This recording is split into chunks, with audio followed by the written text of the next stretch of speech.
नमस्कार मित्रों, भगवत गीता का सार परमहंस योगानंद द्वारा कृत व्याख्या। सर्वप्रथम आप सर्व को मेरी एक रिक्वेस्ट है कि अब तक जिन्होंने चैनल को सब्सक्राइब नहीं किया हो वो सभी चैनल को सब्सक्राइब जरूर करें और वीडियो को लाइक और ज़्यादा से ज़्यादा लोगों को शेयर जरूर करें। धन्यवाद। नमस्ते। अगर आपको यह पुस्तक खरीदनी है तो उसका लिंक नीचे डिस्क्रिप्शन बॉक्स में दिया गया है। धन्यवाद। गीता अध्याय 17वां।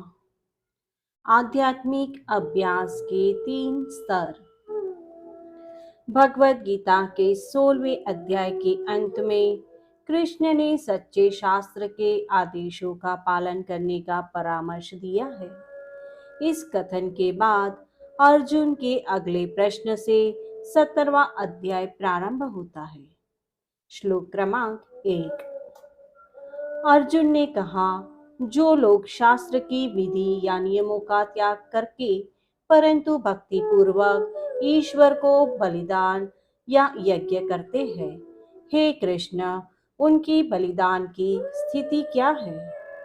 सात्विक, राजसिक या तामसिक, वह क्या है? यह बात पहले बताई जा चुकी है कि सच्चे, कम सच्चे और झूठे या मनुष्यों द्वारा निर्मित शास्त्र होते हैं। अर्जुन यहाँ सच्चे शास्त्रों के विषय में प्रश्न कर रहे हैं। अर्जुन की चिंता 2 प्रकार की है। क्या निष्ठापूर्वक किया गया भक्ति का कार्य गलत हो सकता है? और क्या भक्ति कई प्रकार की होती है? क्योंकि यह कहना पर्याप्त नहीं है कि वह व्यक्ति भक्ति पूर्वक प्रार्थना करता है। भक्ति के अनेक प्रकार स्वार्थ रहित से स्वार्थ पूर्ति करने वाले होते हैं। अंततः भक्ति का परिणाम प्रार्थना की विधि पर निर्भर नहीं करता, चाहे वह विधि अपने आप में कितनी उचित क्यों न हो, बल्कि प्रार्थना करने वाले व्यक्ति की मनोवृत्ति पर निर्भर करता है। सारतः अर्जुन भक्ति करने वाले विभिन्न प्रकार के लोगों की बजाय भिन्न प्रकार की भक्ति पर चर्चा के लिए उचित स्थिति का निर्माण कर रहा है। विशेष रूप से सबके अधिक तामसिक लोग बिल्कुल भी भक्ति का अभ्यास नहीं करते। अधिकांश लोग राजसिक की अपेक्षा तामसिक भक्ति का अभ्यास करते हैं। श्री भगवान ने कहा, इस विषय का संबंध व्यक्ति की श्रद्धा से है। वस्तुतः यह सात्विक, राजसिक या तामसिक कैसी है, इस विषय पर मेरे शब्दों को सुनो। हर व्यक्ति की श्रद्धा उसके स्वभाव पर निर्भर करती है। व्यक्ति जैसा है वैसी ही उसकी श्रद्धा है। जैसी उसकी श्रद्धा है वह व्यक्ति वैसा होता है। दूसरे शब्दों में, हम जो विश्वास करते हैं हम वही होते हैं। एक धर्म को मानने वाले सभी लोग अपनी श्रद्धा के एक आधार को भले ही घोषित कर दें और प्रतिदिन, प्रति सप्ताह, वर्षों तक भले ही प्रार्थना के उन्हीं शब्दों को दोहराए, पर उस धर्म के जितने मानने वाले हैं उतने उनके अपने विश्वास होंगे।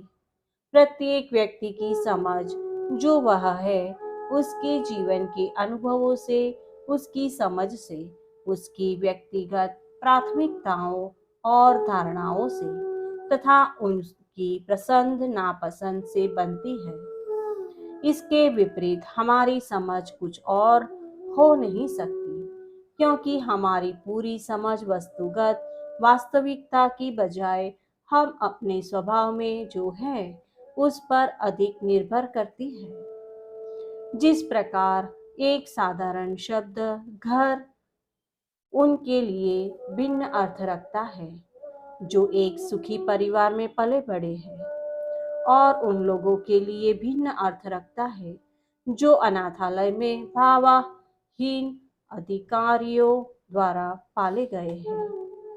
इसी प्रकार माता और पिता शब्द अपने पारिवारिक जीवन की खुशी या उसकी कमी के आधार पर भिन्न भिन्न लोगों के लिए भिन्न अर्थ वाले होते हैं।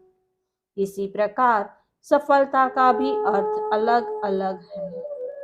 अन्य दूसरे शब्द काम, दया, यात्रा, खेल आदि वस्तुतः किसी भी भाषा के सभी शब्दों के संबंध में यही सत्य है। मुझे ईश्वर में विश्वास है।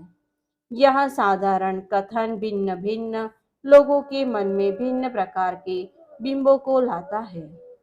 लोग ईश्वर के विषय में जो सोचते हैं, स्वयं को नास्तिक कहने वाले अधिकांश लोग उस औपचारिक धारणा को अस्वीकार करते हैं, पर निश्चित रूप से कोई भी प्रेम या हर्ष के विचार को अस्वीकार नहीं करता।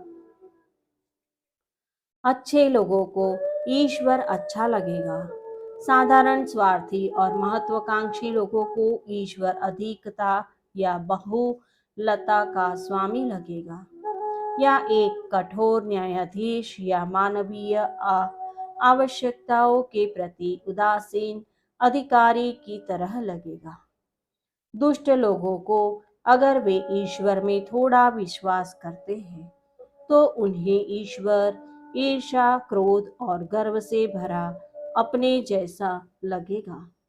काम वासना पूर्ण लोगों को वह ग्रीक और रोम के पौराणिक देवताओं जैसा वासनाओं में डूबा लगेगा। दयालु लोगों को वह दयावान लगेगा।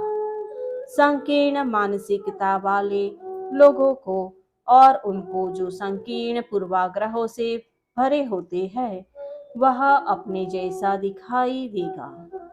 संकीर्ण रूप से सांप्रदायिक और लोगों के पापों का मूल्यांकन करने की निर्दयी प्रवृत्ति वाला। सात्विक श्रद्धा देवताओं को दी जाती है। राजसिक श्रद्धा यक्षों और राक्षसों को अर्पित की जाती है। तामसिक भक्ति वह आकर्षण है जो कुछ लोग भूतों या सूक्ष्म आत्माओं के प्रति अनुभव करते हैं। अच्छे लोग निसंदेह ईश्वर में श्रद्धा रखते हैं, पर वे औरों की अच्छाई से भी प्रेम करते हैं और फरिश्तों की अच्छाई में विश्वास रखते हैं। सांसारिक लोग अपनी सांसारिक इच्छाओं की पूर्ति करने वाले किसी भी व्यक्ति या वस्तु के प्रति चिंता मिश्रित आदर से मस्तक झुकाते हैं।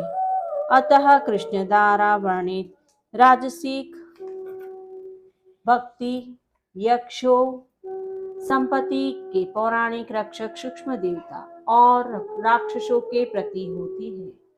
उन सूक्ष्म प्राणियों के लिए कहा जाता है कि उनका क्रोध या समर्थन व्यक्ति के भाग्य को बना या बिगाड़ सकता है। तामसिक भक्ति का भाव तामसिक लोगों द्वारा अनुभव की जाने वाली भक्ति तक सीमित नहीं है। यह वह भाव है जो थोड़े से लोग ही अनुभव करते हैं। इसमें सबसे निम्न स्तर की भक्ति भावना का समावेश है, भले ही यह भक्ति उच्च या राजसिक स्वभाव वाले व्यक्ति क्यों न करे। कृष्ण द्वारा वर्णित अंतिम प्रकार के भक्तिपूर्ण आकर्षण का यहाँ विशेष महत्व है। उनके लोगों को केवल वे ही नहीं जो तामसिक है, बिछुड़ी हुई आत्माओं के साथ संपर्क करने में रुचि एक सनक की तरह होती है और वे उसी प्रकार की अन्य प्रकृति की आत्माओं से अत्यधिक सहायता मांगने में लगे रहते हैं। ये आत्माएं परिकथाओं में वर्णित पृथ्वी के अनेक प्रकार के प्राणी, परियां, भ्रामक उपस्थितियां कुछ भी हो सकती है। यह लोगों की बहुत सामान्य पर गलत सोच है कि इस भौतिक संसार को दिव्य जगत से अलग करने वाले, आवरण के परे ऊपर जाने वाले किसी भी प्राणी के पास वह अंतर्दृष्टि है जो मनुष्यों के पास नहीं है। गीता अनिवार्य रूप से यह नहीं कह रही कि जो लोग यह गलती करते हैं वे स्वयं तामसिक हैं। उनका आकर्षण जो रूप लेता है वह तामसिक है, क्योंकि यह उन्हें आध्यात्मिक उलझन की ओर ले जाता है। आध्यात्मिक लोगों की गोष्ठियां गुरुओं के द्वारा दिए गए पथ प्रदर्शन और विभिन्न तथाकथित ज्ञानी हस्तियां द्वारा दिए पथ प्रदर्शन को बताती है। घटनाओं और उनके प्रति श्रद्धा को जो वस्तु तामसिक बनाती है वह दो प्रकार की है। पहली वह काल्पनिक होती है, दूसरी इस सूचना को पाने के लिए व्यक्ति को चेतना की उस निष्क्रिय अवस्था में प्रवेश करना पड़ता है जिसमें उसकी विचार प्रक्रिया इंद्रियातीत होकर परम चेतना में नहीं जाती, बल्कि जो भी सूचना आती है उसे प्राप्त करने के लिए शून्य हो जाती है। यहाँ अभ्यास आध्यात्मिक अज्ञान को दर्शाता है और यह वह द्वार है जिससे अधिकांशतः अनिष्टता प्रवेश करती है। किसी आध्यात्मिक गुरु से संपर्क करने के लिए व्यक्ति को अपनी चेतना को परम चेतना के स्तर तक ऊंचा उठाना चाहिए। कोई भी गुरु माध्यमों से आने की कृपा नहीं करेगा, इसीलिए नहीं कि वे ऐसा नहीं कर सकते, बल्कि इसलिए कि ऐसा करने से लोगों तक गलत संदेश पहुंचेगा कि उच्चतर प्राणियों के साथ संपर्क करने के लिए आध्यात्म एक सरल और आसान रास्ता ही नहीं है, बल्कि आध्यात्मिक रूप से स्वीकृत भी है। यह सफल नहीं होता। जैसा कि कृष्ण कहते हैं, यह तामसिक है। तामसिक भक्ति शास्त्र विरुद्ध भयंकर तप द्वारा प्रदर्शन, पाखंड प्रदर्शन, अहम का प्रदर्शन, कामातुर भावावेश और आसक्तियों की अभिव्यक्ति, सत्ता के लिए पागलपन आदि का रूप भी ले सकती है। इस प्रकार की भक्ति वाले लोग शरीर के तत्वों को अपनी विमूढ़ता से कष्ट देते हैं और अपने अंदर वास करने वाले मुझे ईश्वर को भी अप्रसन्न करते हैं। यहाँ बताए गए अस्वाभाविक तप ये है जैसे स्वयं को कोड़ों से मारना, जिसका मैंने पहले भी वर्णन किया था, रोमच्छद पहनना, नुकीली तारों से शरीर को छेदना, सांस को अस्वाभाविक रूप से रोककर कुंभक श्वासहीनता को प्राप्त करने की कोशिश करना और शरीर को आवश्यक ऑक्सीजन से वंचित रखकर मृत्यु का खतरा मोल लेकर एक प्रकार की सिर चकराने वाली वेदना को प्राप्त करने की कोशिश करना, जिसे अज्ञानी लोग परम चेतना के समान समझते हैं। इसी के समान कई अन्य गलत मार्ग हैं जिन्हें आनंद पाने के छोटे रास्ते समझकर लोग अपनाते हैं, जैसे नशीली दवाई, पवित्र कुकुर मुत्ते और अन्य कई चीजें। इन विधियों को सच्चे शास्त्र स्वीकृति नहीं देते और कृष्ण द्वारा इन्हें तामसिक बताकर इनकी निंदा की गई है। शरीर ईश्वर का मंदिर है, इसका इसी रूप में सम्मान करना चाहिए, इसका अनुचित प्रयोग नहीं करना चाहिए। यह जीवंत अहम की तरह जीतने की चीज नहीं है। तामसिक भक्ति का एक और प्रदर्शन तंत्र को गलत समझने के नाम पर या कृष्ण के बचपन और गोपियों की लीलाओं की नकल कर के काम वासना का आनंद लेना है। संसारिक सुखों के प्रति आसक्ति के लिए बहाना बनाना कि अरे यह सब ईश्वर है और दूसरे लोगों को नियंत्रण में करने के परोक्ष उद्देश्य के साथ चाटुकारिता के कारण के लिए जाने वाले सब आचरण भले ही ईश्वर के नाम पर किए जाए, इनमें अहम की पुष्टि से बड़ा और कोई लक्ष्य नहीं होता। भोजन के लिए स्वाद भी विभिन्न प्रकार का सात्विक, राजसिक और तामसिक होता है। इसी प्रकार प्रमुख यज्ञ या त्याग, तप और दान के भी विभिन्न प्रकार होते हैं। इन भेदों को सुनो।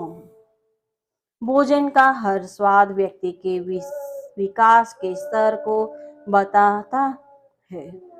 इसी प्रकार विभिन्न आध्यात्मिक अभ्यासों के प्रति उसकी स्वाभाविक अभिरुचि भी उसके स्तर को बताती है। जो भोजन दीर्घायु, तेजस्विता, सहन शक्ति, स्वार्थ, प्रसन्नता और अच्छी भूख को बढ़ाते हैं, वे रसयुक्त, हल्के से विशिष्ट स्वाद युक्त, पुष्ट करने वाले तथा शरीर के अनुकूल होते हैं। ऐसे भोजन सात्विक आनंद देते हैं और सात्विक लोगों को प्रिय होते हैं।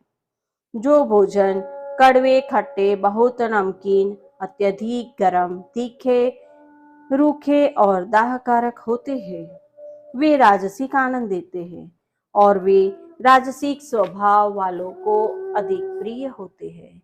ऐसे भोजन कष्ट, चिंता और रोगों को उत्पन्न करते हैं। वे भोजन जो पुष्टिकारक नहीं होते, स्वादहीन, रसहीन, बासे, फेंके हुए या अपवित्र होते हैं, वे तामसिक आनंद देते हैं। वे तामसिक लोगों को अधिक प्रिय होते हैं। भोजन के आध्यात्मिक गुणों को उनकी रासायनिकता विशेषताओं के साथ नहीं जोड़ना चाहिए। व्यक्ति जो खाता है, ऊपर उसके स्पंदनों की चर्चा की गई है। इसी कारण यह महत्वपूर्ण है कि भोजन उच्च मानसिक अवस्था में पकाया जाए। क्रोध, दुख या तनाव के हानिकारक संवेदों के साथ नहीं पकाया जाना चाहिए।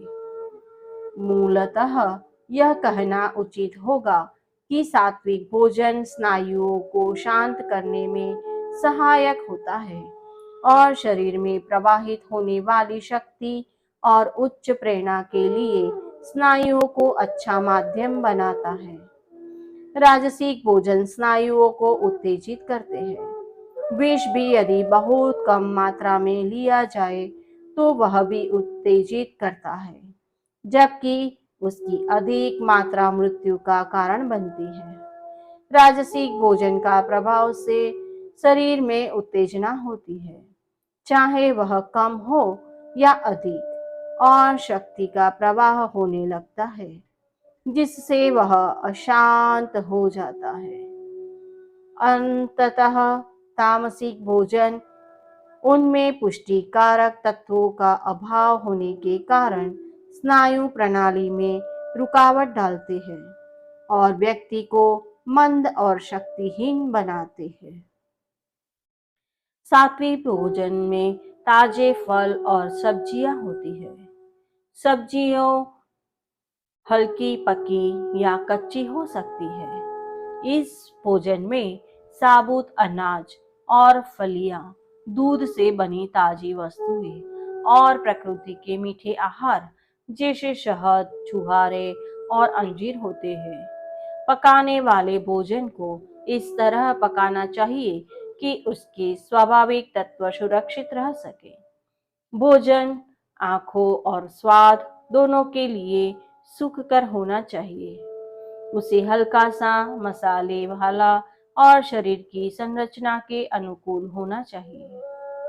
जैसा कि ऊपर बताया गया है, राजसिक भोजन शरीर की जीवनी शक्ति को उत्तेजित करने वाले और स्नायुओं को कुछ सीमा तक क्षुब्ध करने वाले और परिणाम स्वरूप मन को अशांत करने वाले होते हैं। ऐसे सभी उत्तेजक बुरे नहीं होते। जिस व्यक्ति के जीवन में क्रिया और ध्यान दोनों है, कुछ मात्रा में रजस उसको क्रिया में लगाने के लिए सहायक होगा। प्याज, लहसुन और अंडे राजसिक भोजन के उदाहरण हैं। ये उन सात्विक लोगों के लिए लाभकारक सिद्ध हो सकते हैं जो बहुत कार्यों में व्यस्त रहते हैं। अंडों को गलती से शामिश भोजन माना जाता है। वास्तव में वे दूध से बनी वस्तुओं से कुछ अधिक अलग नहीं है। दूसरे राजसिक भोजन वे हैं जो बहुत गर्म, मसालेदार, अधिक नमक या बहुत तेज स्वाद वाले होते हैं। कुछ प्रकार के मांस जैसे मछली, मुर्गा या भेड़ के मांस को राजसिक भोजन में शामिल किया जा सकता है। इस श्लोक में तामसिक भोजन को अच्छी तरह वर्णित किया गया है। इसमें सहीजन और मांस जैसे गाय, बछड़े और सूअर का इन्हें अनेक धर्मों में मना किया गया है और यह उचित भी है। इन अत्यधिक विकसित पशुओं की हत्या भय और क्रोध के बलशाली आवेगों को उत्पन्न करती है और मांस में ये आवेग स्पंदन के रूप में रह जाते हैं। इससे लोगों की उत्तेजित या भयभीत होने की प्रवृत्तियों को बढ़ावा मिलता है। गौ मांस से कैंसर होता है। मेरे गुरु ने बताया कि सूअर का मांस बहुत अशुद्ध होता है और इसका मीठापन इसमें होने वाले मवाद के कारण होता है। व्यक्ति जो भोजन करता है उसका प्रभाव व्यक्ति के मन की शुद्धता और उत्थान पर पड़ता है। अतः न केवल व्यक्ति के शारीरिक स्वास्थ्य में बल्कि उसके आध्यात्मिक जीवन में भी भोजन एक महत्वपूर्ण भूमिका निभाता है। वह यज्ञ धार्मिक यज्ञ अनुष्ठान या कर्तव्य का पालन है, सात्विक है, जो उस कार्य के फल की या व्यक्तिगत लाभ की इच्छा के बिना किया जाता है, जिसे शास्त्र की शिक्षा के अनुसार किया जाता है और इसके औचित्य में दृढ़ विश्वास के साथ किया जाता है। हे भरत श्रेष्ठ अर्जुन, जो यज्ञ फल की इच्छा से और आडंबर की भावना से किया जाता है वह राजसिक है।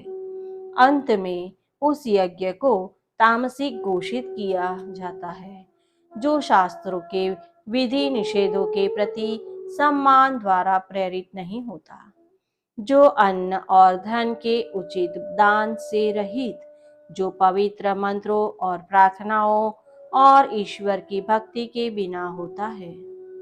सात्विक आत्मअर्पण का सर्वोच्च उद्देश्य ईश्वर के साथ एकत्व, राजसिक अर्पण स्वार्थपूर्ण लाभों की आशा में किए जाते हैं।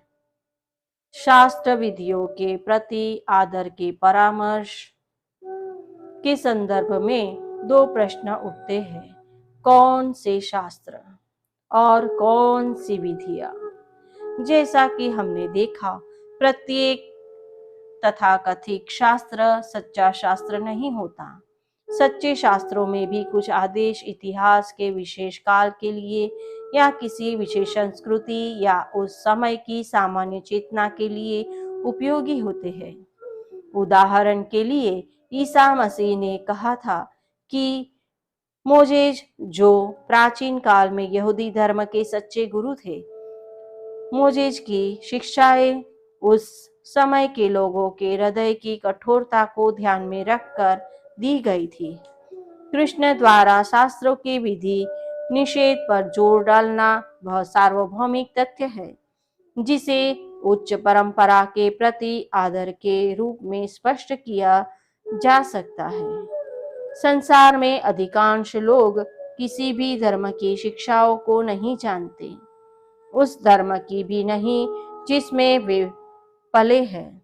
जो व्यक्ति अहंकार से अपनी ही संस्कृति की उचित परंपराओं का निरादर करता है उनकी अवज्ञा करता है या यहाँ तक कि उनके स्थान पर अपने बनाए धार्मिक कृत्यों को करता है, उसके इन कृत्यों से सामान्य मत के प्रति उसका अनादर झलकता है। आत्मतुष्टि के लिए किए गए धार्मिक अनुष्ठान जो ईश्वर के प्रति श्रद्धा और भक्ति से रहित होते हैं, जिसमें दूसरों के प्रति ध्यान नहीं दिया जाता, जो भोजन और धन के दान देने में दिखाया जाता है, और जो उच्चतर शक्तियों के आह्वान के लिए उच्चरित किसी प्रार्थना और मंत्र के बिना किए जाते हैं, ऐसे अभ्यास तामसिक होते हैं। धार्मिक परंपराओं की 3 या यूं कहे 4 श्रेणियां होती है। पहली सात्विक, उसमें वे परंपराएं हैं जिनमें वह चेतना दिखाई देती है कि व्यक्ति ईश्वर को प्राप्त कर सकता है। इस परंपरा में लोग संतों का आदर करते हैं। रजस की 2 श्रेणियों की जा सकती है, सत्व रजस और विशुद्ध रजस। पहली परंपरा सत्व रजस में नैतिक आचरण के प्रति बहुत अधिक समर्पण का भाव होता है। इस परंपरा में लोग नैतिक रूप से अच्छे बनने की आकांक्षा करते हैं, पवित्र बनने की नहीं। राजसिक परंपराएं स्पष्टतया भावात्मक प्रदर्शन से पूर्ण होती है। वे उच्च स्वर में गाने और बढ़ा चढ़ाकर शारीरिक प्रदर्शन जैसे जमीन पर लौटना, उत्तेजित भावों के एक प्रकार के आनंद में ऊपर नीचे कूदना आदि को प्रोत्साहित करते हैं। तामसिक परंपराओं का मन पर अंततः अज्ञानपूर्ण प्रभाव होता है। इसमें होते हैं अंधकारपूर्ण धार्मिक अनुष्ठान जैसे काला जादू, अनेक प्रकार के जादू टोने, जिनका प्रभाव सम्मोहक होता है, जो दुष्ट शक्तियों के आह्वान के द्वारा दूसरों को नुकसान पहुंचाने के लिए किया जाता है। देवताओं, द्विजों, गुरुओं और ज्ञानियों का पूजन, हृदय और कार्यों की पवित्रता, स्पष्टवादिता, कामुकता पर संयम, हानि न पहुंचाना, अहिंसा, इन्हें शारीरिक तप कहा जाता है। वाणी जो प्रिय, हितकर और सत्य हो, जो अनुद्वेगर हो, जप का अभ्यास और शास्त्रों का स्वाध्याय, इन्हें वाणी का तप कहा जाता है। मन की सौम्यता, प्रसन्नता, दया, शांति, आत्मसंयम, हृदय की पवित्रता, सच्चे स्व परमात्मा के साथ ध्यानमय एकत्व, इन्हें मन का तप कहा गया है। शरीर, वाणी और मन के यह 3 प्रकार के तप स्वभाव से सात्विक है।